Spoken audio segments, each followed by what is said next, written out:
My dear aspirants, welcome to Course King. तो guys देखिए, SSC CGL CPO CSSL और other exams के लिए अगर आप 10,000 प्रीवियस ईयर्स क्वेश्चंस को एनालिसिस करेंगे तो 100% सिलेक्शन होगी। That means you will be selected, 100% guarantee है। तो इसलिए for this reason we have taken this step, हमने इस स्टेप को लिया है। तो चलिए शुरू करें। Select the option that expresses the given sentence in passive voice. Access denied, access denied ये एक सेंटेंस है, इसे पैसिव वॉइस में एक्सप्रेस करें। लेकिन ये पर एक्सेस डिनाइड ये कोई सेंटेंस नहीं है, बल्कि एक फ्रेज है। ठीक है, सेंटेंस नहीं है, एक फ्रेज है। देखिए एक एग्जांपल देता हूं। अगर आप डू इट, इस सेंटेंस को अगर आप पैसिव करेंगे तो एक डू इट ये एक इंपेरेटिव सेंटेंस है। इंपेरेटिव सेंटेंस को पैसिव करने के लिए आपको सबसे पहले लेट इस्तेमाल करना होगा, इसके बाद सब्जेक्ट, सब्जेक्ट इट, इसके बाद बी, इसके बाद verb 3। So let it be done, ये है सिस्टम इंपेरेटिव सेंटेंस का। तो अगर इस एक्सेस डिनाइड को अगर आप इंपेरेटिव सेंटेंस में पैसिव करेंगे तो सरासर गलत होगा। क्यों सरासर गलत होगा? क्योंकि एक्सेस, एक्सेस ये कोई वर्ब नहीं है। सबसे पहला बात तो ये है, ये एक नाउन है, और डिनाइड ये एक एडजेक्टिव है। ठीक है, तो इधर ना कोई वर्ब है ना कोई सब्जेक्ट है। तो इसलिए इस फ्रेज को इंपेरेटिव स्ट्रक्चर में पैसिव नहीं किया जाएगा, बल्कि इस किस्म की फ्रेज को आप प्रेजेंट परफेक्ट टेंस या तो पास्ट इंडेफिनिट टेंस में पैसिव करना होगा। ठीक है, तो देखिए पहला ऑप्शन क्या है, let the access be denied.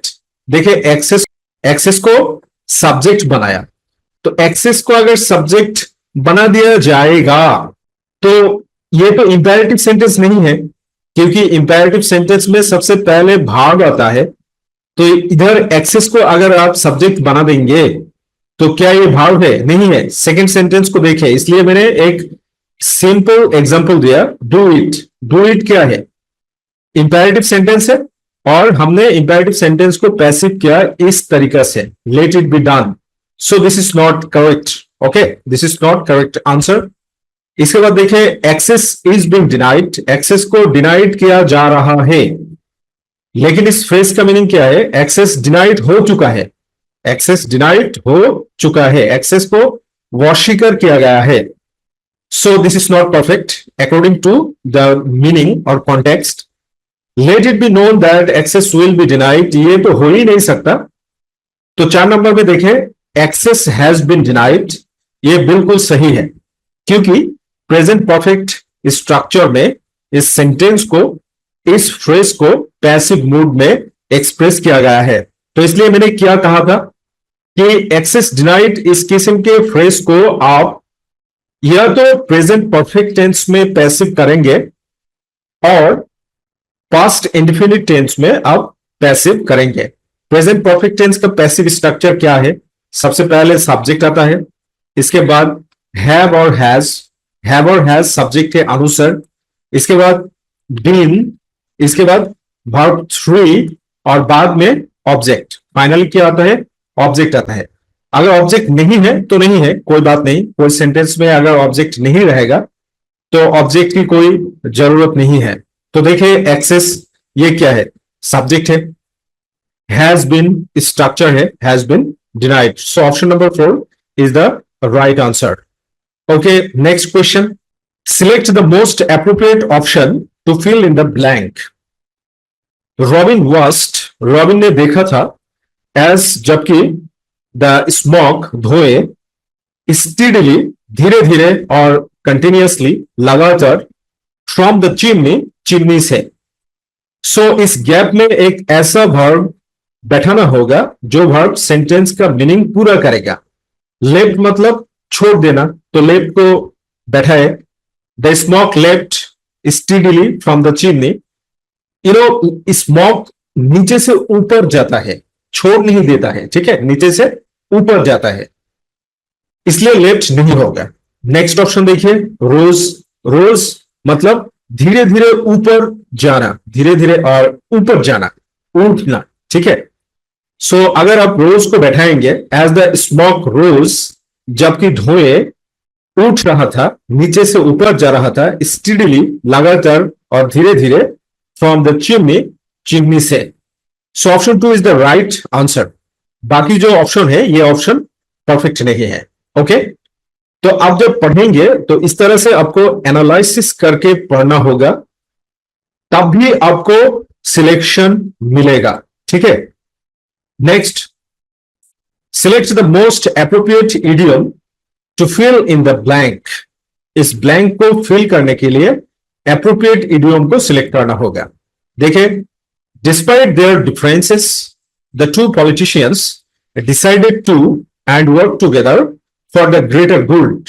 Despite their differences, differences के बावजूद, द टू पॉलिटिशियंस, दो पॉलिटिशियंस डिसाइडेड, डिसाइड किया था, निर्णय लिया था, टू एंड वर्क टुगेदर, एक साथ काम करने का, for the greater good, greater good के लिए। तो देखिए, जब आप फ्रेज को एनालिसिस करेंगे तो इस तरह से मीनिंग दिमाग में आना चाहिए, ठीक है। Bury the hatchet, bury the hatchet मतलब to make peace, to make peace मतलब झगड़ा मिटाना, शांति बनाए रखना। देखिए, बरी मतलब दफनाना, बरी मतलब क्या है, दफनाना। हैचेट मतलब कुल्हाड़ी, कुल्हाड़ी को दफनाना, यानी को झगड़ा मिटाना, ठीक है। Bark up the wrong tree मतलब to make the wrong choice, गलत चॉइस, ठीक है। ब्लो अप स्टीम मतलब get rid off pent up और रेस्ट्रिक्टेड एनर्जी और स्ट्रॉन्ग इमोशन, मतलब जो भीतर अंदर में, मन में जब कोई इमोशन अटक जाता है, उस इमोशन से छुटकारा पाना, इसे ब्लो अप स्टीम कहा जाता है, ठीक है। बर्न द मिडनाइट ऑयल मतलब देर रात तक काम करना। तो माय डियर एस्पायरेंट्स, देखे, पहला फ्रेज को आप इधर रखिए, टू बरी द हैचेट, झगड़ा मिटाने की, झगड़ा मिटाने का डिसीजन लिया था और एक साथ काम करने का डिसीजन लिया था for the greater good, greater good के लिए। So option number 1 is the right answer. Okay, next question देखिए, select the option that expresses the given sentence in active voice. इस सेंटेंस को एक्टिव वॉइस में express करना होगा। The award was, the award was presented, award दिया गया था, to her, उसको, बाय द डायरेक्टर, डायरेक्टर के द्वारा। देखिए दोस्त, पास्ट इंडिफाइनाइट टेंस का पैसिव स्ट्रक्चर है सब्जेक्ट, सब्जेक्ट के बाद वाज और वायर, वाज और वायर, इसके बाद वर्ब 3, इसके बाद फाइनली ऑब्जेक्ट, ठीक है। तो इसका एक्टिव स्ट्रक्चर क्या है? एक्टिव स्ट्रक्चर है ऑब्जेक्ट सब्जेक्ट होगा, object, object as subject, object, object as subject, ठीक है। इसके बाद क्या होगा? V2, सीधा V2 हो जाए, सीधा V2 हो जाएगा। इसके बाद subject as object, subject as object, ठीक है। ये है स्ट्रक्चर। इस स्ट्रक्चर रट्टा मारने की कोई जरूरत नहीं है, ठीक है। जस्ट प्रैक्टिस करें, एनालिसिस करें। इस तरह से जब आप प्रैक्टिस करेंगे, एनालिसिस करेंगे, तब धीरे धीरे इंफॉर्मेशन परमानेंट मेमोरी में घुस जाएगा, ठीक है। तो देखिए, सबसे पहले object as subject, object as subject the director, director इधर ऑब्जेक्ट है, इस सेंटेंस में डायरेक्टर क्या है? ऑब्जेक्ट है। So object as subject the director. इसके बाद V2 पास्ट फॉर्म होगा वर्ब का, प्रेजेंटेड, ठीक है, मिल गया। The award, the award subject as object, the award to her. So option number 1 is the right answer according to the structure. तो बाकी जो स्ट्रक्चर है, इसको एनालिसिस करने की कोई आवश्यकता नहीं है, क्योंकि आपने स्ट्रक्चर के अनुसार इस ऑप्शन को, इस क्वेश्चन को हल किया, ठीक है। नेक्स्ट क्वेश्चन देखें, select the most appropriate option to fill in the blank. By this time tomorrow, कल इस वक्त तक, इस समय तक। Point to be noted, by this time tomorrow मतलब कल इस समय तक, आई, मैंने, the work assign to me, मुझे जो काम दिया गया है। तो देखिए, विल डू, एक बात बता देता हूं, सिंपल फ्यूचर का मतलब क्या है, और जस्ट फ्यूचर इंडिफाइनेट, फ्यूचर इंडिफिनिट का मतलब क्या है? इंडिफिनिट, इंडिफिनिट का मतलब, indefinite means an action will happen in future, यानी कि कोई काम फ्यूचर में होगा। फ्यूचर इंडिफाइनेट मतलब फ्यूचर में, भविष्य में कोई काम होगा, ठीक है। तो इधर फ्यूचर में कोई काम होने का बात नहीं कर रहा है, बल्कि एक टाइम दी गई है, ठीक है, एक टाइम को फिक्स किया गया है। Point to be noted, by this time tomorrow इस फ्रेज द्वारा एक टाइम को फिक्स किया गया है। टाइम क्या है? कल इस समय तक, यानी कि परफेक्ट होगा। क्यों परफेक्ट? फ्यूचर परफेक्ट क्या है? फ्यूचर परफेक्ट मतलब, future perfect means an action will be completed before a certain time or point। कोई समय से पहले, फ्यूचर परफेक्ट का मतलब समय से पहले, वक्त से पहले उस काम को किया जाएगा। So according to this phrase, इसको फ्यूचर परफेक्ट में करना होगा। फ्यूचर परफेक्ट का स्ट्रक्चर क्या है? सब्जेक्ट प्लस विल और शैल plus have plus verb 3 plus extension यह तो आप ऑब्जेक्ट कह लो, ठीक है। ये है स्ट्रक्चर है फ्यूचर परफेक्ट का स्ट्रक्चर। तो देखिए फ्यूचर परफेक्ट का स्ट्रक्चर इधर कहा है, विल डू, ये फ्यूचर इंडिफिनिट है। विल हैव डन, ये फ्यूचर परफेक्ट का स्ट्रक्चर है। देखिए फ्यूचर परफेक्ट का स्ट्रक्चर क्या है? विल और shall have V3, will have done. Okay, so meaning क्या बन रहा है? मीनिंग ये बन रहा है कि by this time tomorrow I will have done the work assign to me. मुझे जो काम दिया गया है उसे मैं पूरा करूंगा, ठीक है। ओके, सामने बढ़े, next question. Select the option that rectifies the underline part of the given sentence. In case no correction is needed, select no correction required. तो देखिए क्वेश्चन को पढ़ना चाहिए। क्यों क्वेश्चन को पढ़ना चाहिए? माय डियर एस्पायरेंट्स, आप जब एग्जाम में बैठेंगे, पेपर देंगे, तो क्वेश्चन पढ़ना होगा। अगर आप 10,000 क्वेश्चन पढ़ लेंगे तो एक बार सोचिए, दिमाग को ठंडे दिमाग से सोचिए, आपका जो स्पीड है, क्विकनेस है, वो किस हद तक चला जाएगा, ठीक है। इसलिए क्वेश्चन को पढ़िए, डोंट नेग्लेक्ट द क्वेश्चन। और मैंने क्वेश्चन पढ़ एनालिसिस करूंगा, और मैं उस एस्पायरेंट्स के लिए लेक्चर प्रोवाइड करता हूं जो बाकी सिलेक्शन लेना चाहता है। सिलेक्शन लेने के लिए पेशेंस बेहद जरूरी है। आपको अच्छे से काम करना होगा, पढ़ाई करना होगा, otherwise you will not be able to get selected. कोई नौकरी नहीं मिलेगी, ठीक है। तो देखिए, सिनेमा देता है द मोस्ट यूनिवर्सल एंटरटेनमेंट, सबसे यूनिवर्सल एंटरटेनमेंट देता है। द मोस्ट मतलब सबसे यूनिवर्सल, ये सुपरलेटिव स्ट्रक्चर है। तो मीनिंग के अनुसार सेंटेंस तो सही लग रहा है, तो रिक्वायरमेंट की कोई जरूरत नहीं है, क्योंकि मीनिंग के अनुसार सेंटेंस सही है। फिर भी हम ऑप्शन को एक बार क्रॉस चेक कर लेते हैं। एन यूनिवर्सल ये नहीं होगा, क्योंकि यूनिवर्सल कॉन्सोनेंट साउंड से स्टार्ट होता है और इसके सामने ए आर्टिकल आता है। दूसरा ए यूनिवर्सल, ये तो ठीक है, लेकिन प्रॉब्लम क्या है? प्रॉब्लम ये है कि ए यूनिवर्सल अगर आप रेक्टिफाई कर देंगे तो मीनिंग यूनिवर्सली जो इंटरटेनमेंट सबसे ज्यादा प्रोवाइड करता है वो नहीं होगा, बल्कि एक जनरल इंफॉर्मेशन हो जाएगा, ठीक है। तो ये भी गलत है। मोर यूनिवर्सल ये ठीक नहीं है, ठीक है। मोर यूनिवर्सल ठीक नहीं है। क्योंकि मोर यूनिवर्सल क्यों ठीक नहीं है? क्योंकि आपको सेंटेंस का स्ट्रक्चर क्या दिया गया है? सुपरलेटिव दिया गया है ना। सबसे बेहतर, मोस्ट यूनिवर्सल एंटरटेनमेंट, सबसे बेहतर, तो सबसे बेहतर मोर तो कम है ना, सुपरलेटिव से कंपैरेटिव लो है, कम है, तो सबसे बेहतर दिया गया है। इसे रेक्टिफाइड करने की कोई आवश्यकता नहीं है, क्योंकि इधर सेंटेंस राइट है। So right option is no correction required. Okay, number 7, next question देखिए। Parts of the following sentence have been given as options. Select the option that contain an error।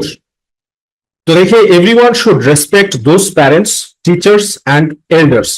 इधर दोज देखिए, सबको, उन सभी parents को, teachers को और elders को, यू नो व्हाट, एवरीवन के साथ या तो प्रोनाउन देयर होगा या तो कोई प्रोनाउन नहीं होगा। मतलब दोस्त इधर प्रॉब्लम है, ठीक है, प्रॉब्लम किधर है, इधर है। एवरीवन के साथ या तो प्रोनाउन, पॉजिटिव प्रोनाउन देयर होगा और नहीं तो कोई प्रोनाउन नहीं होगा, ठीक है। तो देखिए एन एल्डर्स, ये तो नहीं होगा, ठीक है। रेस्पेक्ट दोस्त, option number 2 is the right answer, क्योंकि दोस्त के जगह पर या तो देयर या तो कोई प्रोनाउन नहीं होगा, ठीक है। नेक्स्ट क्वेश्चन देखिए, select the option that expresses the following sentence in active voice. फिर पैसिव से एक्टिव करना होगा। By whom were you taught English grammar and composition. किसको द्वारा तुम्हें इंग्लिश ग्रामर और कंपोजिशन सिखाया गया है। तो देखिए इंटरोगेटिव सेंटेंस को अगर आप जब एक्टिव करेंगे, स्पेशली डब्ल्यूएस क्वेश्चन के साथ इंटरोगेटिव सेंटेंस है, उस सेंटेंस को अगर आप पैसिव से एक्टिव करेंगे तो क्या होगा। पैसिव से एक्टिव करने के लिए स्ट्रक्चर सबसे पहले हु, बाय होम जब होता है हु आएगा। इसके बाद देखिए wire plus V3, wire subject plus V3, मतलब पास्ट इंडिफिनिट टेंस का पैसिव स्ट्रक्चर है। तो डायरेक्टली V2 हो जाएगा और बाद में क्या आएगा, ऑब्जेक्ट आएगा, ठीक है, बाद में ऑब्जेक्ट आएगा। इस स्ट्रक्चर के अनुसार सेंटेंस का एक्टिव किया जाएगा। तो देखिए हु टॉट, हु आ गया, टॉट V2 आ गया, you object, grammar and composition. So this is the perfect answer. Answer हमें मिल गया, उत्तर हमें मिल गया। फिर भी हम क्रॉस चेक कर लेते हैं। हु हैव टॉट, ये तो पास्ट परफेक्ट स्ट्रक्चर है, सो ये नहीं होगा। दूसरा देखिए होम तो एक ऑब्जेक्टिव फॉर्म है, सो सब्जेक्ट में इस्तेमाल नहीं किया जाएगा, इसलिए ये भी गलत है। हु हैज टॉट, ये प्रेजेंट परफेक्ट का स्ट्रक्चर है, सो ये भी नहीं है। So option number 1 is the right answer. Fine, सामने बढ़े। देखिए parts of the following sentence have been given as options. Select the option that contains an arrow. This is the book whom I wanted to buy. ये है वो किताब जिसको मैं खरीदना चाहता था। देखिए होम पर नजर डालिए। होम क्या है, होम एक पर्सनल ऑब्जेक्टिव फॉर्म है। पर्सनल ऑब्जेक्टिव फॉर्म मतलब व्यक्ति के लिए, पर्सन के लिए इस्तेमाल किया जाता है। तो इधर तो होम द्वारा किताब को रेफर किया जा रहा है, किताब को इंडिकेट किया जा रहा है। तो किताब क्या है, एक ऑब्जेक्ट है, ये तो कोई पर्सन नहीं है, ये एक ऑब्जेक्ट है। तो ऑब्जेक्ट के लिए हम दैट और व्हिच इन दोनों में से एक इस्तेमाल करना होता है। देखिए मैं आपको एक एग्जांपल देता हूं। देखिए I bought the book that or who was costly। ठीक है, मैंने एक एग्जांपल दिया। I bought the book, मैं एक बुक खरीदा था। that और who, ये पर that एक रिलेटिव प्रोनाउन है और रिलेटिव प्रोनाउन who भी एक रिलेटिव प्रोनाउन है। तो that होगा या who होगा। बुक क्या है भाई, बुक तो ऑब्जेक्ट है, ऑब्जेक्ट के लिए आपको that और which इस्तेमाल करना होगा। ठीक इसी तरीके से होम, इंस्टेड ऑफ होम आपको दैट और व्हिच इस्तेमाल करना होगा। तो ऑप्शन किधर है, देखिए दिस इज, ये तो ठीक है, द बुक ठीक है, होम आई ये गलत है, होम आई नहीं होगा, दैट और व्हिच आई, ओके ये होगा, ठीक है। ओके फाइन, नेक्स्ट क्वेश्चन को देखिए। The following sentence has been divided into 4 parts, one of them contains an error. Select the part that contains the arrow from the given options.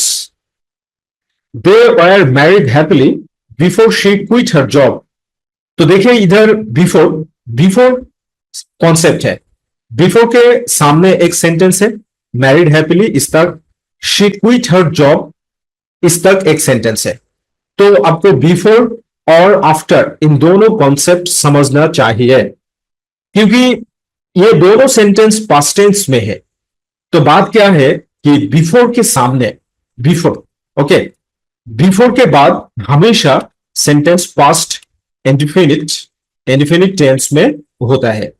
और before के सामने, that means before का पहला sentence past perfect tense में होता है। ठीक है, बिफोर का सामने जो सेंटेंस है, पहला जो सेंटेंस है वो पास्ट परफेक्ट टेंस में होता है। सो बिफोर द्वारा जब दोनों सेंटेंस को जोड़ दिया जाएगा तो पहला सेंटेंस पास्ट परफेक्ट टेंस में होगा और बाद में जो सेंटेंस आएगा वो पास्ट इंडेफिनिट टेंस में होगा। तो आफ्टर का कॉन्सेप्ट समझे। आफ्टर आफ्टर के बाद में पास्ट परफेक्ट टेंस में सेंटेंस होता है और आफ्टर से पहले पास्ट इंडेफिनिट स्ट्रक्चर टेंस में सेंटेंस होता है। ठीक है, तो आप पूछेंगे पास्ट परफेक्ट और पास्ट इंडेफिनिट का स्ट्रक्चर क्या है।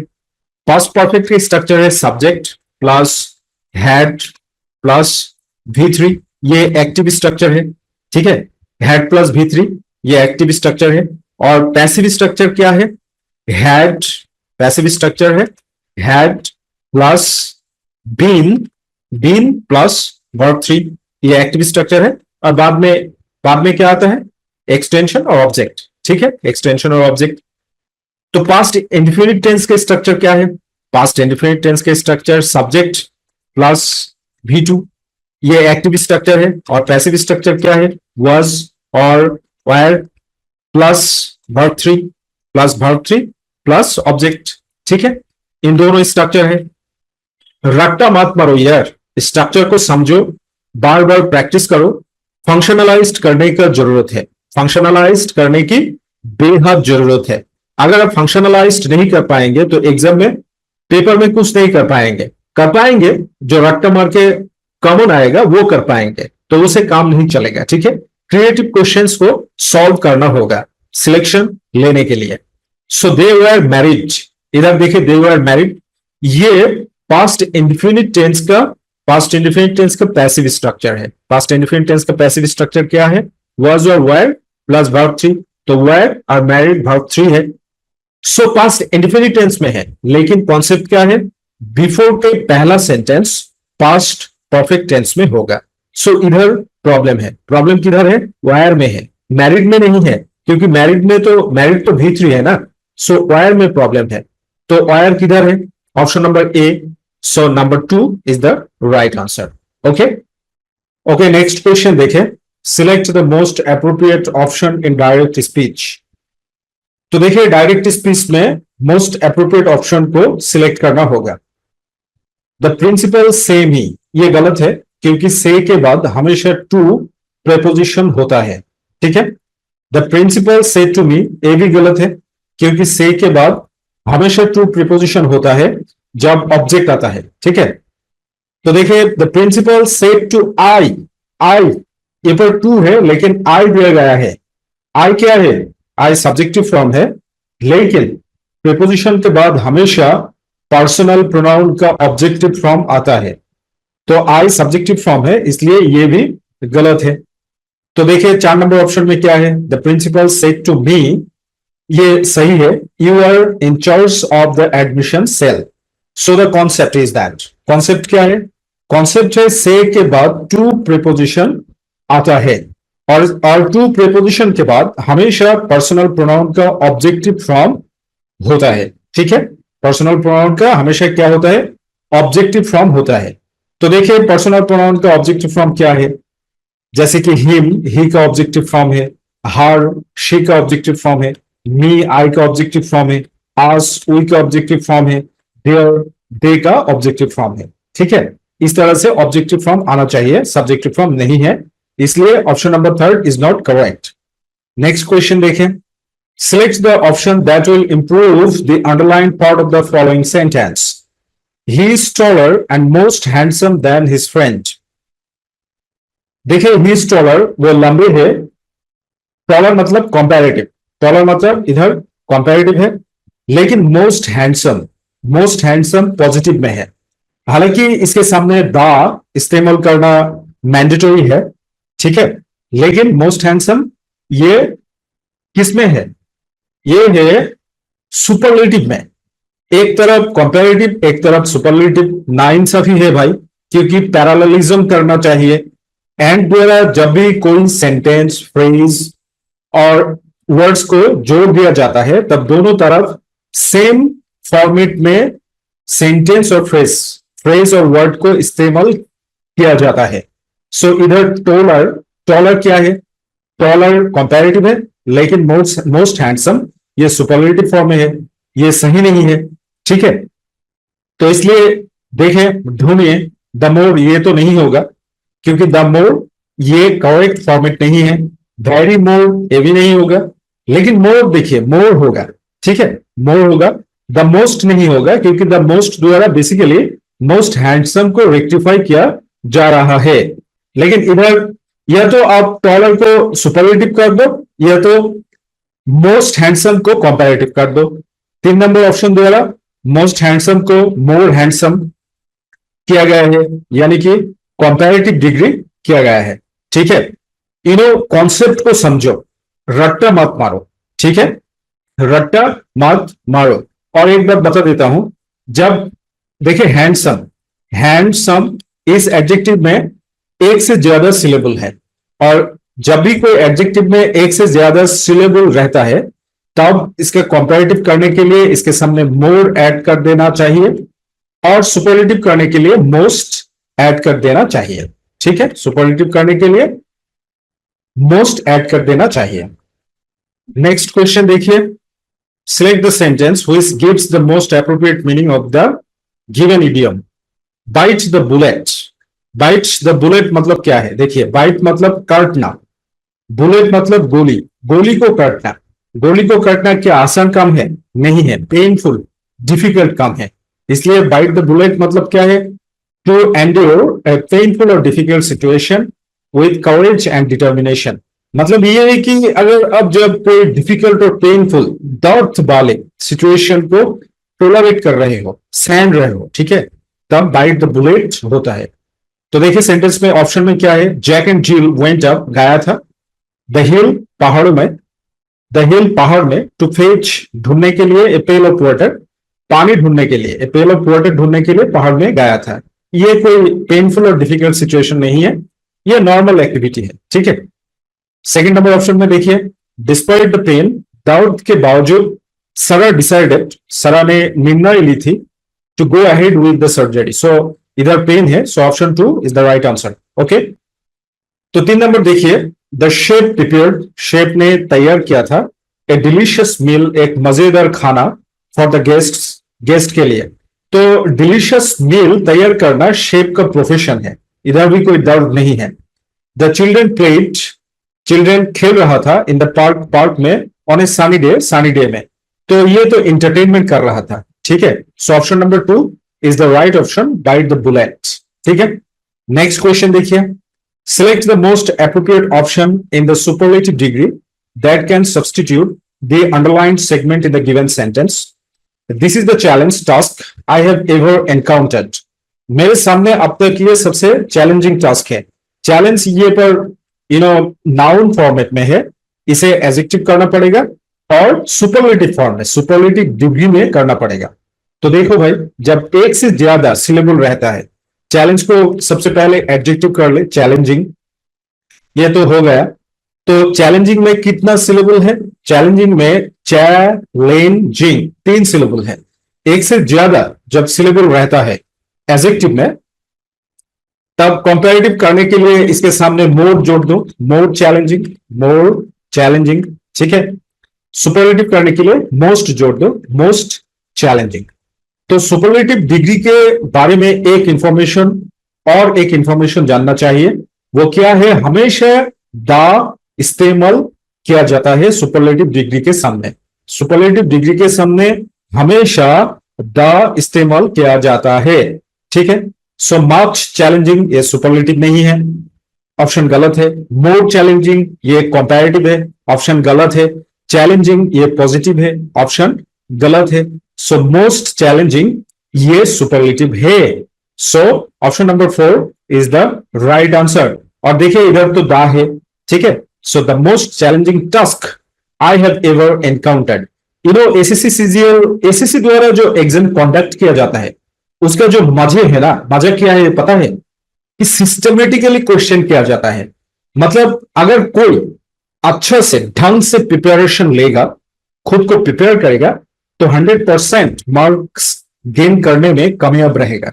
ठीक है, नेक्स्ट क्वेश्चन को देखिए। The given sentence has an error which has been underlined. The underlined word is given as options with some changes. देखिए, vacillates, she vacillates a lot while making decision. Vacillate मतलब doubt करना। Vacillate का correct spelling VICI LLAT, vacillate. ठीक है, vacillate का correct spelling क्या है? VACILLAT, vacillate. मतलब डाउट करना, शक करना, फॉर्म नहीं है। ठीक है, डिसीजन लेने के समय हमेशा भटक जाती है।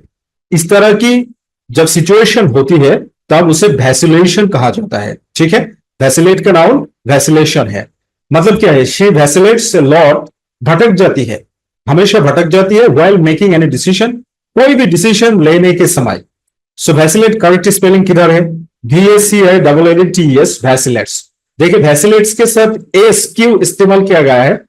क्योंकि जब subject third person singular number होता है तब V1 के साथ एस और ES जोड़ दिया जाता है। ठीक है, कॉन्सेप्ट यही है। नंबर 16, नेक्स्ट क्वेश्चन को देखिए। Select the most appropriate option to fill in the blank.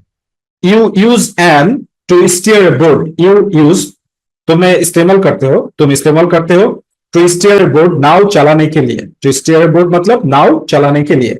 N, are तो नहीं है, आर ऑक्सिलरी वर्ब है। और वर्ड, वर्ड मतलब जो एक स्टिक है, बोर्ड चलाने के लिए इस्तेमाल किया जाता है। एक ऐसा स्टिक है जो बोर्ड चलाने के लिए इस्तेमाल किया जाता है। और इधर कॉन्जंक्शन है ORE, और इसका मतलब है सॉलिड और वैल्यूएबल मटेरियल। ORE वर्ड मतलब सॉलिड और वैल्यूएबल मटेरियल। ओके, सामने बढ़े, नेक्स्ट क्वेश्चन को देखें। Select the option that expresses the given sentence in indirect speech. He said 2 and 2 make 4। देखो दोस्त, इधर एक कॉन्सेप्ट है। अगर डायरेक्ट स्पीच के सेंटेंस द्वारा, यूनिवर्सल ट्रूथ और हैबिचुअल फैक्ट इंडिकेट किया जाएगा तो भाव का कोई चेंज नहीं होगा। भाव में कोई चेंज नहीं होगा। वंस अगेन, अगर डायरेक्ट स्पीच के सेंटेंस द्वारा यूनिवर्सल ट्रूथ और हैबिचुअल फैक्ट को इंडिकेट किया जाएगा, एक्सप्रेस किया जाएगा, तो भाव में कोई चेंज नहीं होगा। दूसरी बात, डायरेक्ट स्पीच को इंडायरेक्ट करने के लिए 4 जगह पर चेंज किया जाता है। सबसे पहले रिपोर्टिंग वर्ब में चेंज किया जाता है। सेकेंड में इन्वर्टेड कॉमा या तो कोटेशन मार्क कह लो, इन्वर्टेड कॉमा या तो कोटेशन मार्क, ये जो कॉमा है इसे इन्वर्टेड कॉमा या कोटेशन मार्क कहा जाता है। ठीक है, थर्डली पार्सन में चेंज किया जाता है। Fourthly main verb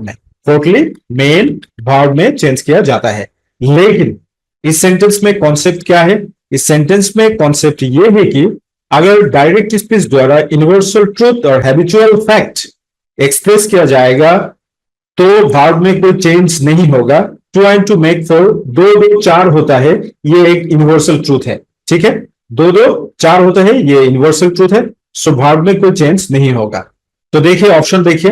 he says इधर प्रेजेंट में है, सेज इधर किस में है? प्रेजेंट में है।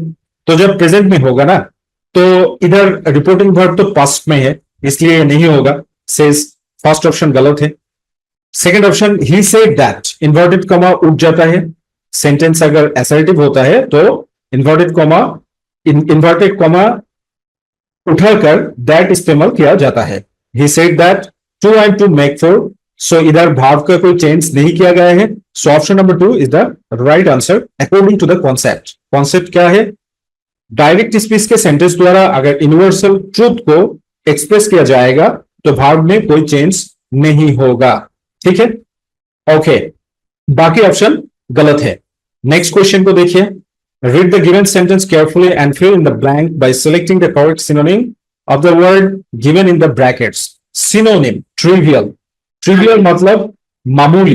ट्रिवियल का मीनिंग क्या है? मामूली। ओके, कोई भी चीज, that means trivial English meaning कहो तो a thing having no significance, कोई महत्व नहीं है, ठीक है, इसे ट्रिवियल कहा जाता है। तो देखिए ऑप्शन देखिए, मैजेस्टिक, मैजेस्टिक मतलब नोबल, महान, ठीक है। कॉन्सिटेट, कॉन्सिटेट मतलब एरोगेंट। कॉन्सिटेट उस आदमी को कहा जाता है जो हमेशा खुद के बारे में सोचता है, हमेशा खुद के बारे में सोचता है। इनसिग्निफिकेंट, इनसिग्निफिकेंट मतलब कोई महत्व नहीं है, ठीक है। सो ट्रिवियल का सिनोनिम इनसिग्निफिकेंट है। आइडियोटिक मतलब बेवकूफी, स्टूपिडिटी, ठीक है, स्टूपिड। आइडियोटिक मतलब स्टूपिड। नेक्स्ट क्वेश्चन देखें, select the option, select the option that rectifies the underlined part of a given sentence. In case no correction is needed, select no correction required. Ashoka was not only a great warrior, but also a very wiser ruler. Ashoka सिर्फ एक great योद्धा नहीं था, बल्कि एक wise ruler भी था, शासक भी था। तो देखिए इधर एक ग्रेट वॉरियर ये पॉजिटिव फॉर्मेट में है, वाइज रूलर ये कंपैरेटिव फॉर्मेट में है।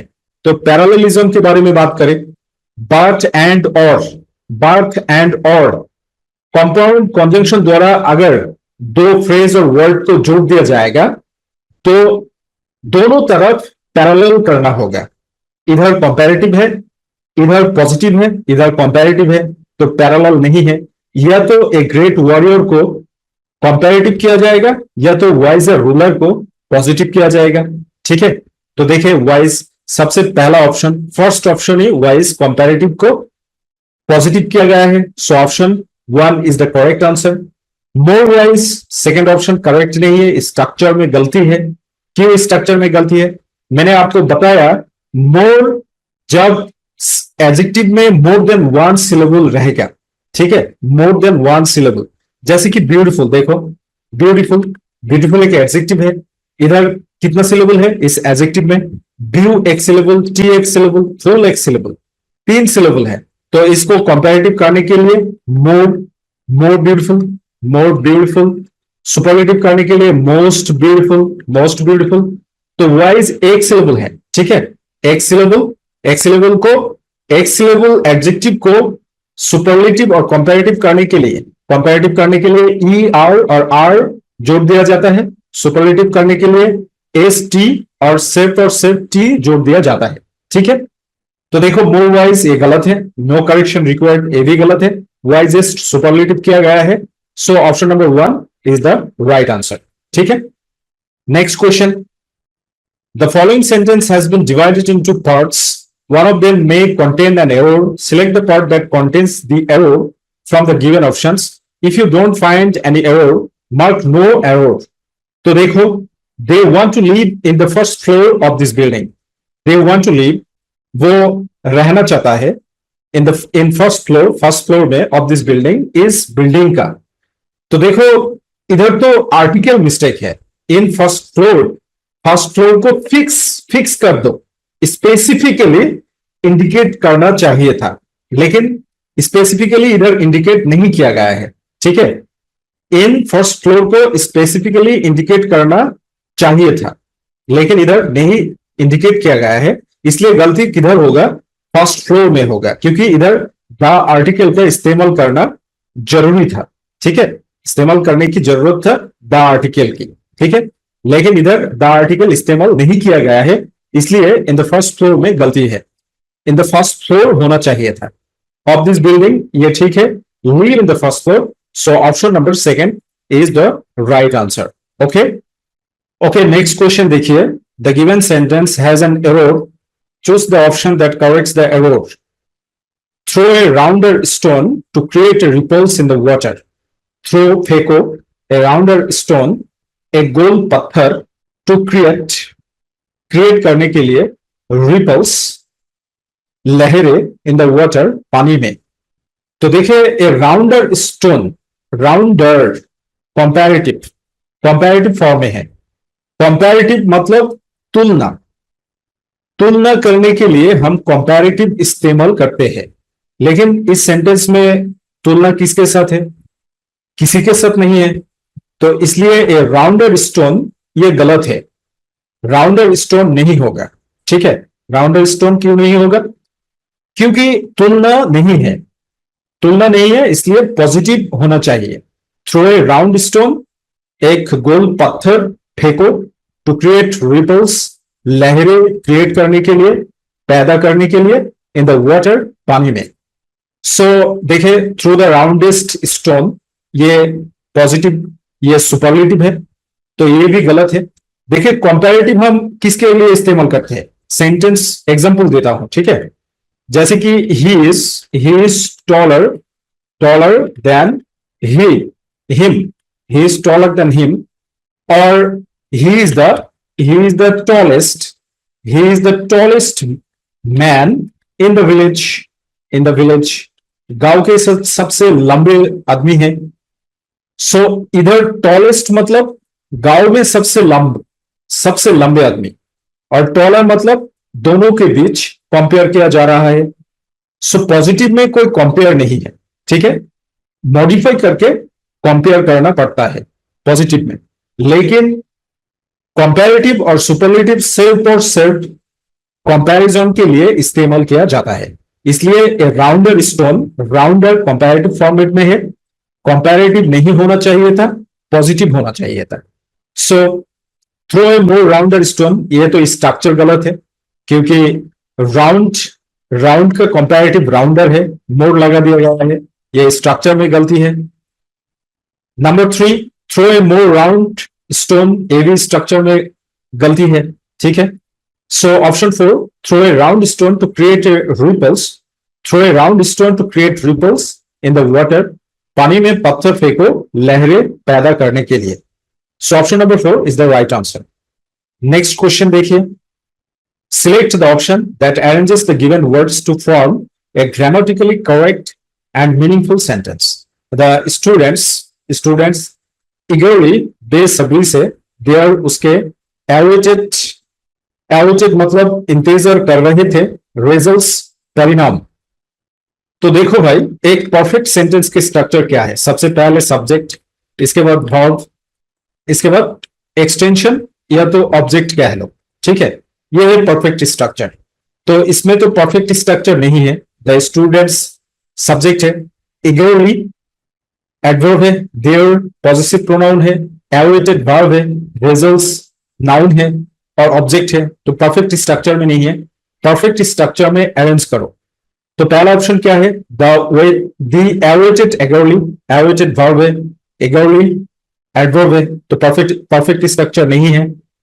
सेकंड ऑप्शन में देखो, eagerly awaited, eagerly एडवर्ब है, awaited वर्ब है, द स्टूडेंट्स नाउन है, परफेक्ट स्ट्रक्चर नहीं है। थर्ड नंबर ऑप्शन देखो, द स्टूडेंट्स eagerly, स्टूडेंट्स बेसब्री से, awaited इंतजार कर रहे थे, देयर रिजल्ट्स, उसके रिजल्ट्स के लिए। So number third is the perfect option, क्योंकि स्टूडेंट्स eagerly ये सब्जेक्ट का ऑप्शन है, awaited ये वर्ब का ऑप्शन है, देयर रिजल्ट्स ये ऑब्जेक्ट या एक्सटेंशन है। सो परफेक्ट स्ट्रक्चर क्या है? एक सेंटेंस का परफेक्ट स्ट्रक्चर है subject plus verb plus extension और ऑब्जेक्ट, ठीक है। नेक्स्ट क्वेश्चन देखिए, select the most appropriate option to fill in the blank. The girl was as she was drenched in the rain. बारिश में भीगने के कारण नतीजा क्या है? बोल्ड मतलब क्या है? देखो, बोल्ड मतलब जो खिड़की है और दरवाजा है उसका जो लॉक है उसे बोल्ड कहा जाता है। टाइट नहीं होगा, द गर्ल वाज टाइट, लड़की मजबूत थी, द गर्ल वाज टाइट, लड़की मजबूत थी, as she was drenched in the rain, बारिश में भीगने के कारण, बारिश में भीगने के कारण लड़की मजबूत नहीं थी, ये परिणाम नहीं है। कोल्ड, कोल्ड मतलब इधर कांपना, ठंड में कपना, द गर्ल वाज कोल्ड, लड़की कांप रही थी, as she was drenched in the rain, बारिश में भीगने के कारण, ठीक है। So cold is the right answer. So देखो, इधर सिर्फ और सिर्फ रीडिंग स्किल्स पर क्वेश्चन है।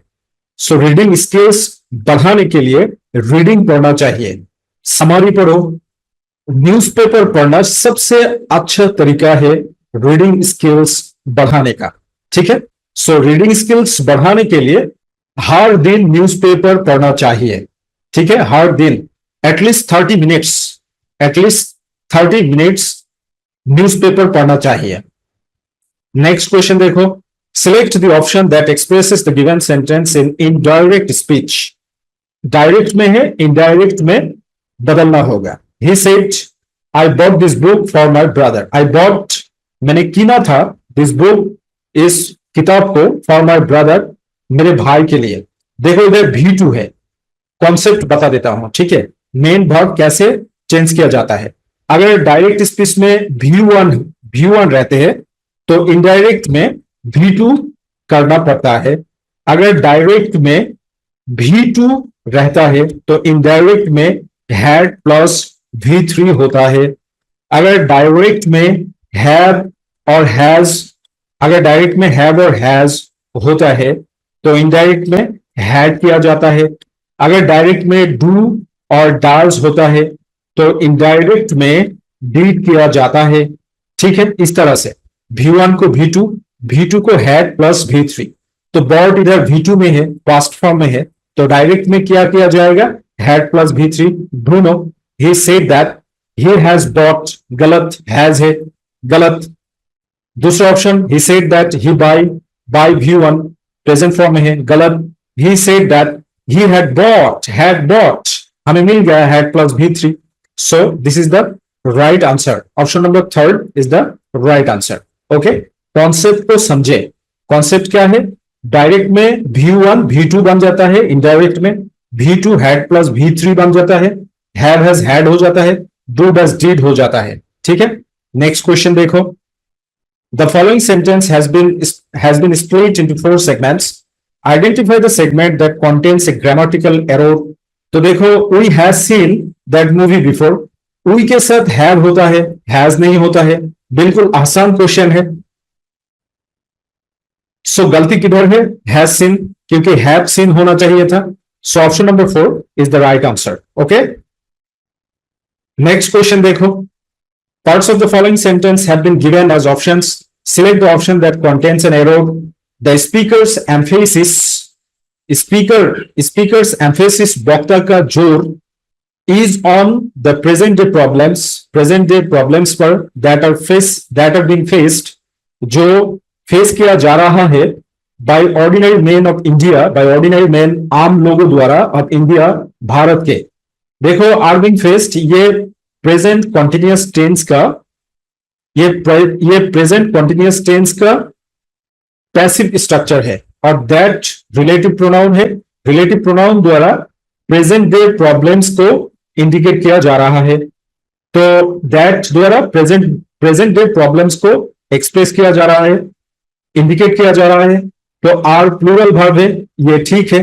तो गलती किधर है, एम्फेसिस को देखो, ये मिस स्पेल्ड वर्ड है, एम्फेसिस मिस स्पेल्ड है, क्योंकि एम्फेसिस के करेक्ट स्पेलिंग है EMPHISIS, एम्फेसिस। एम्फेसिस मतलब जोर देना, जोर, ठीक है। सो फर्स्ट ऑप्शन देखो, the speaker's emphasis is, so emphasis गलत स्पेलिंग है, so option number 1 is the right answer. सामने बढ़ो, नेक्स्ट क्वेश्चन को देखो, select the option that can be used as one word substitute for the underlined part of the given sentence. There is a place for grains, grains के लिए, फसल के लिए जगह है। In the backward of this house is, इस घर के बैकवर्ड में, पीछे में, ठीक है, पीछे, इस घर के पीछे फसल के लिए जगह है। फसल के लिए, ग्रेन्स के लिए जगह, ग्रेन्स के लिए जगह को ग्रैनरी कहा जाता है, ग्रेन्स के लिए जगह को ग्रैनरी कहा जाता है।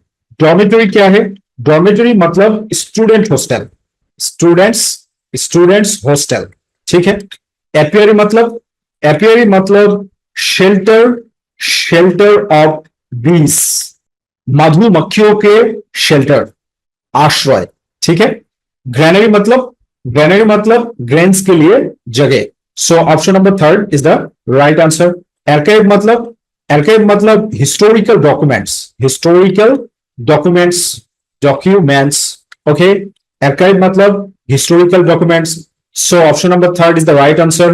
ग्रेन्स के लिए जगह मतलब ग्रैनरी, ग्रेन्स के लिए जगह मतलब ग्रैनरी, ओके। सामने बढ़ो, next question, select the most appropriate phrasal verb to fill in the blank. Phrasal verb एक ऐसा चैप्टर है अगर आप एक्सपर्ट नहीं हो तो आंसर निकलना बहुत मुश्किल है। इसलिए फ्रेजल वर्ब को बार बार अच्छे तरीके से पढ़ना चाहिए। बेहद इंपॉर्टेंट चैप्टर है, ठीक है। तो देखो होल्डन, होल्डन मतलब क्या है, आगे मतलब समझो, ऑप्शन का मतलब समझो। होल्डन मतलब, होल्डन मतलब है stop, stop for a while. Stop for a while मतलब कुछ देर के लिए रोकना। होल्ड टू ये गलत स्ट्रक्चर है, होल्ड के साथ कभी टू प्रीपोजिशन फ्रेजल वर्ब नहीं होता है। होल्ड अगेंस्ट मतलब, होल्ड अगेंस्ट मतलब अलाउ। होल्ड अगेंस्ट मतलब hold, hold past actions, actions, actions for negative, negative influence, influence, ठीक है। ये है होल्ड अगेंस्ट, यानी कि पास्ट एक्शंस को पकड़ के रखना नेगेटिव इन्फ्लुएंस के लिए। होल्ड ऑन टू मतलब, होल्ड ऑन टू मतलब पकड़ के रखना, होल्ड ऑन टू मतलब पकड़ के रखना, ठीक है। तो क्या कहा गया है, अगर आप होल्ड ऑन ये पर बैठाएंगे तो मीनिंग क्या होगा, hold on that thought. Hold on that thought मतलब उस सोच को कुछ देर के लिए रुको। It will be great idea someday, ये एक ग्रेट आइडिया बन जाएगा एक दिन, मीनिंग नहीं है। होल्ड अगेंस्ट मतलब पास्ट एक्शन को पकड़ के रखना, सो ये भी गलत है। होल्ड ऑन टू मतलब पकड़ के रखना, that means hold on to that thought, उस थॉट को, उस सोच को पकड़ के रखो। It will be great idea someday, ये एक दिन बड़ा आइडिया बनेगा, ठीक है। So option number 4 is the right answer. सामने बढ़े, नेक्स्ट क्वेश्चन को देखें। नेक्स्ट क्वेश्चन क्या है, select the option that can be used as one word substitute. One word substitute, she was known for her ability to communicate effectively and express herself clearly in writing and speaking. ये तो बहुत बड़ा है। देखो CGL का mains का question है ये, ठीक है। सीजीएल का मेंस का क्वेश्चन है। सो शी वाज नोन, उसे जाना जाता था, फॉर हर एबिलिटी, उसकी एबिलिटी के लिए, to communicate effectively, effective communication की जो एबिलिटी है उसके लिए, एंड एक्सप्रेस हरसेल्फ, खुद को एक्सप्रेस करने के लिए, प्रकाश करने के लिए, क्लियरली स्पष्ट रूप से, इन राइटिंग एंड स्पीकिंग, यानी कि ठीक ठाक बात करने वाली। इस सेंटेंस का मीनिंग शॉर्ट में ठीक ठाक बात करने वाली। इनकोहेरेंस, इनकोहेरेंस मतलब क्या है, डिसऑर्गेनाइजेशन, डिसऑर्गेनाइजेशन, ऑर्गेनाइजेशन और डिसअरेंजमेंट, डिसअरेंजमेंट। तो ये तो नहीं होगा क्योंकि ठीक ठाक बात करने वाली के बारे में बोला जा रहा है क्वेश्चन में। रैम्बोलिंग, रैम्बोलिंग मतलब क्या है, confused, confused and inconsequential, inconsequential, inconsequential speech, यानी कि lengthy, confused and inconsequential speech. So rambling भी नहीं होगा। आर्टिकुलेशन, आर्टिकुलेशन मतलब accurate, accurate, accurate speech. So accurate speech is the right answer, articulation. Mumbling मतलब बड़बड़ाना, ठीक है, बड़बड़ाना, बड़बड़ाना, ये भी स्पष्ट नहीं है, क्लियर नहीं है। So option number 3 is the right answer. सामने बढ़ो, नेक्स्ट क्वेश्चन को देखो। Select the most appropriate meaning of the given idiom. इस इडियम का मीनिंग क्या है, to prime the pump. Prime देखो जब एडजेक्टिव होता है तब प्राइम का मतलब मेन, प्रधान, मुखिया होता है, ठीक है। लेकिन प्राइम जब भाग होता है तब मीनिंग क्या होता है, make ready to use, make ready to use. तो मैं एक सेंटेंस एग्जांपल देता हूं, ठीक है। देखो अगर मैं ये कहता हूं, I attempt, I attempt, attempt to prime you for, for the exam, ठीक है। तो इसका मतलब क्या है, आई अटेम्प्ट, मैं प्रयास करता हूं, टू प्राइम यू, आपको तैयार करने के लिए, फॉर द एग्जाम, एग्जाम के लिए। सो टू प्राइम द पंप मतलब सीधा सीधा मीनिंग है पंप को रेडी करना, लेकिन इडियम कभी सीधा मीनिंग एक्सप्रेस नहीं करता है। तो इसलिए to use a pump efficiently ये गलत है, पंप को एफिशिएंटली इस्तेमाल करना ये गलत है। ask others to be ambitious, ये भी गलत है, दूसरे को ambitious होने के लिए बोलना। encourage the growth or action of something, ये सही है। एक्शन, ग्रोथ और एक्शन को इंकरेज करना, उत्साहित करना, ठीक है, उत्साहित करना। देखो पंप मतलब क्या है, जब आप साइकिल में हवा भरते हो तब साइकिल का टायर ग्रोथ बन जाता है। पानी के लिए जब ट्यूबवेल को पंप करते हो तो पानी ग्रोथ, पानी का ग्रोथ हो जाता है, ठीक है। सो टू प्राइम द पंप मतलब encourage the growth or action of something, ठीक है। Manipulate someone to achieve success, ये गलत है। मैनिपुलेट मतलब गलत तरीके से इस्तेमाल करना समवन, किसी को, टू अचीव सक्सेस हासिल करने के लिए, ठीक है। नेक्स्ट क्वेश्चन देखो, select the option that expresses the given sentence in past tense form. Past tense में इस सेंटेंस को एक्सप्रेस करना होगा। The declarations which come out from that office are not dependable. The declarations which come out, जो आता है from that office, उस office से, आर नॉट डिपेंडेबल, भरोसेमंद नहीं है, भरोसे का लायक नहीं है। So the declarations which came out from that office were not dependable, option number 1 is the right answer, क्योंकि came out ये भी पास्ट है, were ये भी पास्ट है। सो हमने पास्ट में एक्सप्रेस कर दिया, the declarations which came out from that office were not dependable, okay. Second option क्यों गलत है, the declarations which will come out from that office may not be dependable, क्योंकि ये फ्यूचर में है। थर्ड ऑप्शन क्यों गलत है, the declarations which came out from that office are not dependable, came out past में है, आर प्रेजेंट में है, तो इसलिए ये भी गलत है। The declarations which come out from that office were not dependable, come out past में है, कम आउट प्रेजेंट में है, वर पास्ट में है, सो ये भी गलत है, ठीक है। नेक्स्ट क्वेश्चन देखो, select the most appropriate meaning of the given word harangu। harangu मतलब क्या है, harangu मतलब जब लोगों को तंग करना होता है, बातों में तंग करना होता है, तब harangu इस वर्ड को इस्तेमाल किया जाता है, ठीक है, ओके। तो स्ट्रिक्ट डिसिप्लिनेरियन, इसका मतलब जो डिसिप्लिन को स्ट्रिक्टली फॉलो करता है, लगन को स्ट्रिक्टली फॉलो करता है। A lengthy and aggressive speech, a lengthy and aggressive speech मतलब जब स्पीच लेंदी होगा और एग्रेसिव होगा तो सामने वाला और सामने वाली तंग आ जाएगा, ठीक है। तो इसलिए हरंगू का meaning lengthy and aggressive speech है। सो हरंगू मतलब क्या है, हरंगू मतलब बातों से जब दूसरे को तंग करना होता है, बातों से जब दूसरे को तंग करना होता है, इसका मतलब हरांगू, अंग्रेजी में इसका मतलब हरांगू है, ठीक है, ओके। नेक्स्ट क्वेश्चन, सामने बढ़ो, select the most appropriate option that can substitute the underlined segment in the given sentence. They have disposed all the old books, सारे पुराने किताबों, डिस्पोज के साथ ऑफ प्रीपोजिशन आता है, ठीक है। डिस्पोज ऑफ मतलब हटाना, ठीक है, हटाना और फेंक देना। So they have disposed of all the old books, वो सारे पुराने किताबों हटा दिया।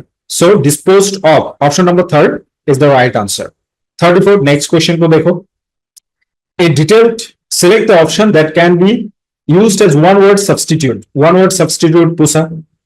A detailed description of a series of real or fictional events taking place over a long period of time।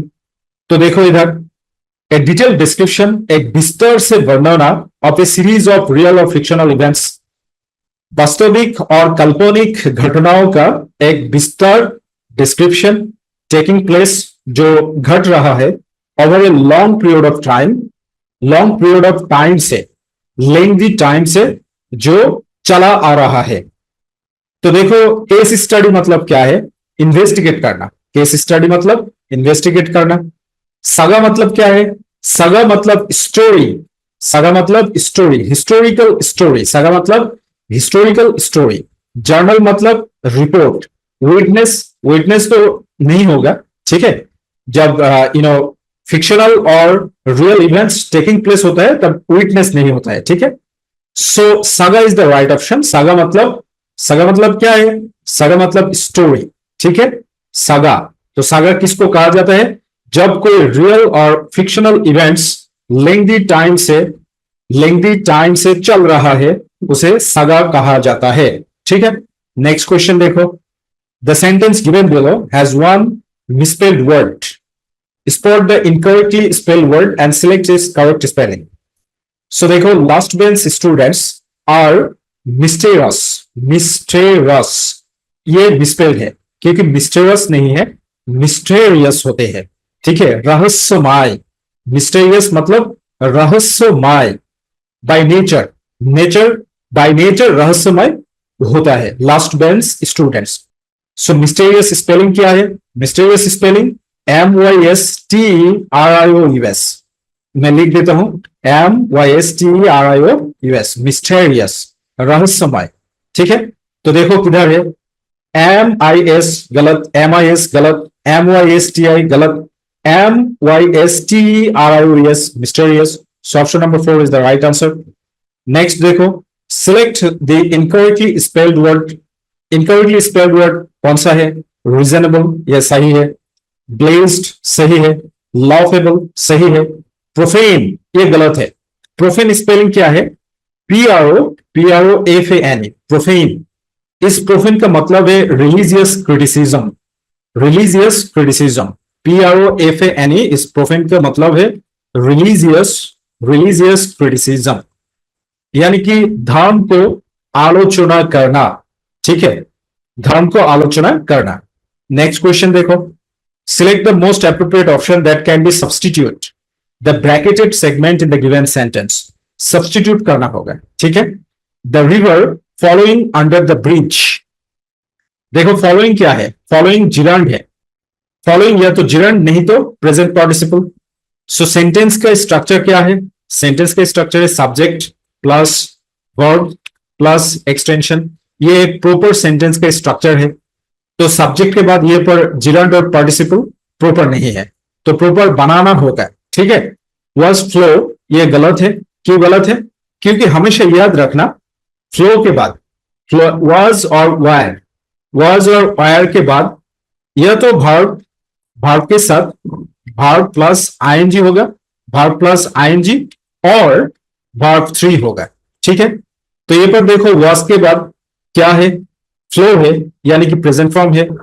Is देखो, इसके बाद भी फ्लो है। सो रेक्टिफाई कर देता हूं, ठीक है, मैं रेक्टिफाई कर देता हूं। रेक्टिफाई क्या है?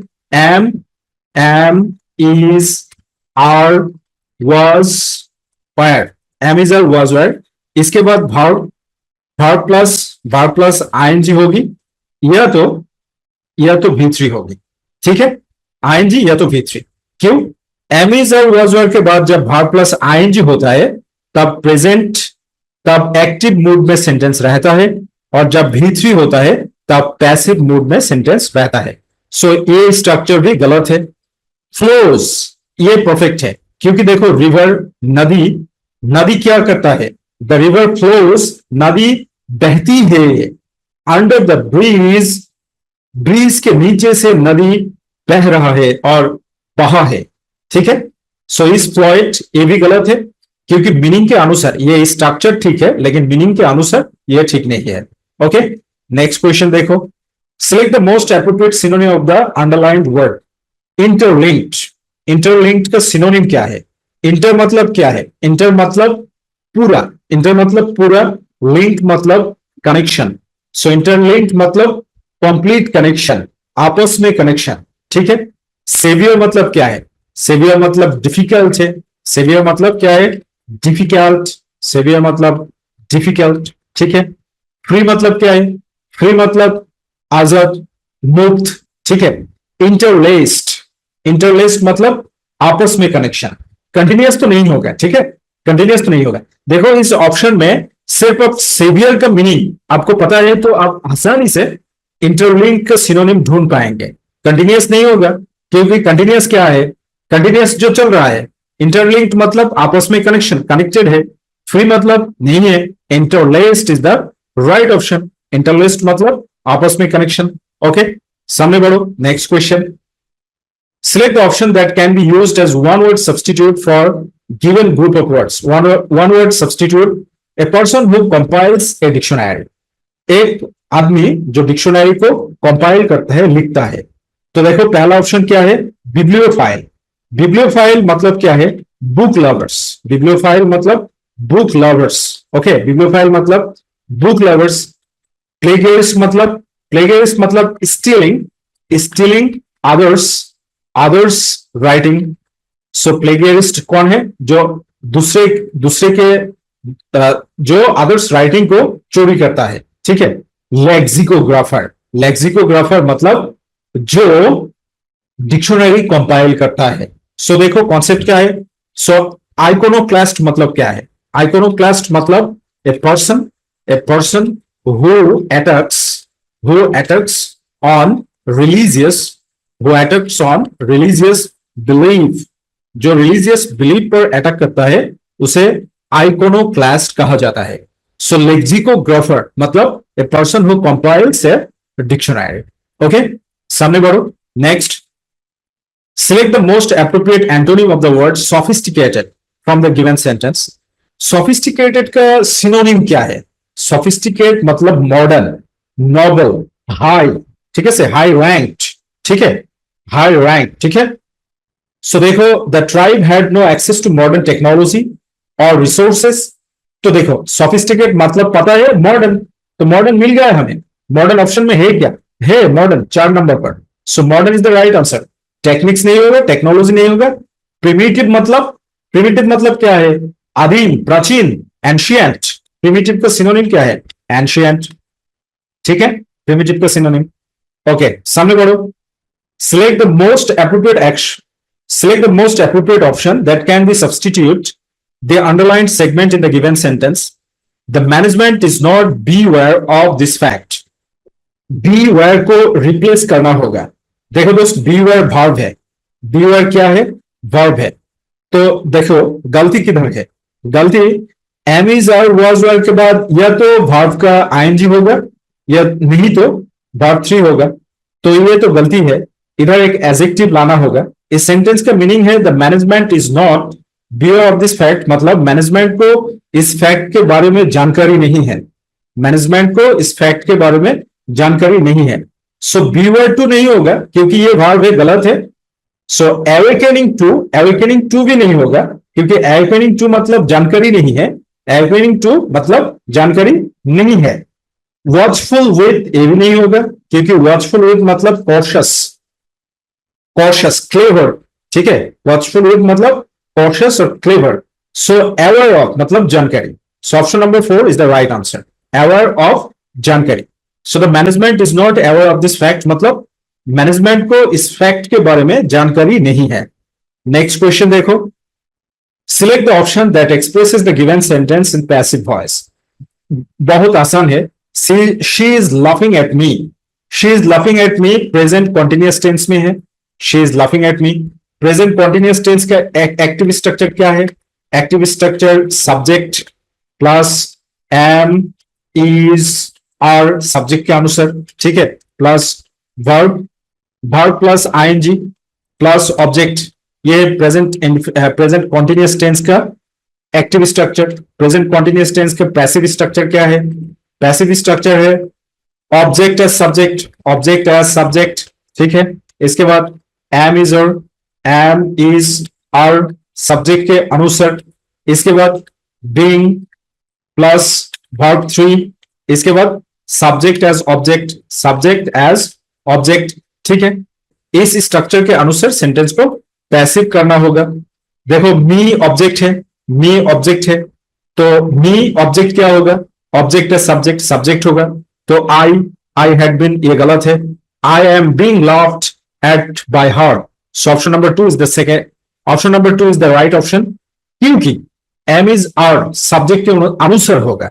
एम इज आर सब्जेक्ट के अनुसार होगा. आई के साथ एम होता है. ठीक है, आई के साथ एम होता है. So option number 2 is the right answer. Next question. Select the most appropriate antonym of the underlined word uncomfortable. Uncomfortable का एंटोनिम क्या है, troublesome uncomfortable का सिनोनिम है, awkward uncomfortable का सिनोनिम है, डिफिकल्ट अनकंफर्टेबल का सिनोनिम भी नहीं है, और सिनोनिम भी आप कह सकते हो।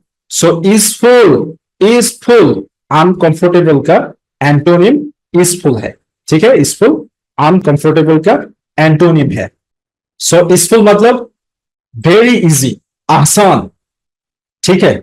Okay, next question, select the option that expresses the given sentence in passive voice. फिर भी passive voice. The audience loved her performance. The audience loved her performance. Loved देखो V2 मतलब पास्ट इंडिफिनिट टेंस में है। Past indefinite tense का active structure क्या है? Past indefinite tense का active structure subject plus V2 verb two plus object. Past indefinite tense का passive structure क्या है?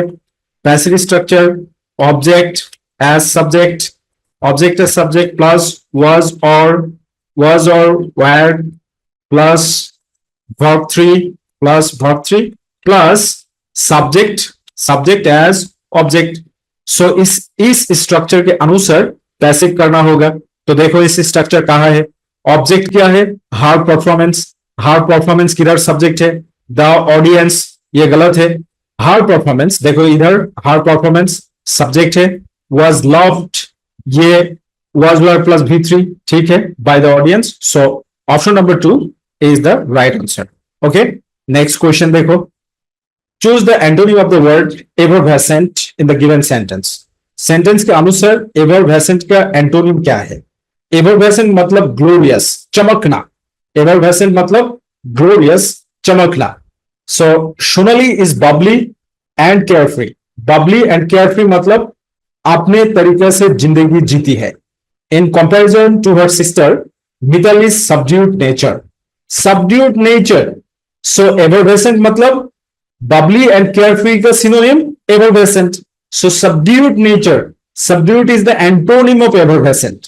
चमकना, सबड्यूड मतलब नीचा दिखाना, खुद को नीचा दिखाना, ठीक है, खुद का नीचा दिखाना, इस तरह से रहना। ओके, इसे सबड्यूड कहा जाता है, इस तरह से, ये सर, जी सर, हाँ जी सर, हाँ जी सर, ऐसा सबड्यूड, ठीक है। सो केयरफ्री नहीं होगा, सबड्यूड होगा। So subdued is the right option, right answer. Next question देखो, read the given sentence and select the most appropriate synonym of the word vigilant. Vigilant का सिनोनिम क्या है? देखो सेंटेंस पढ़ो। द बगलर मतलब चोर, द बगलर चोर, thief. The burglar was very cautious मतलब क्लेवर। बगलर बहुत चालाक था। सो इसलिए ही अवॉइडेड द सिक्योरिटी को अवॉइड किया था, परफेक्टली, ठीक ठाक अवॉइड किया था। As they didn't find any proof, क्योंकि उन्होंने कोई प्रूफ नहीं पाया, ठीक है। सो देखो विजिलेंट, बगलर मतलब क्या है? चोर, तो बगलर नहीं होगा, सिक्योरिटी नहीं होगा, प्रूफ नहीं होगा, सो कॉशियस, ठीक है।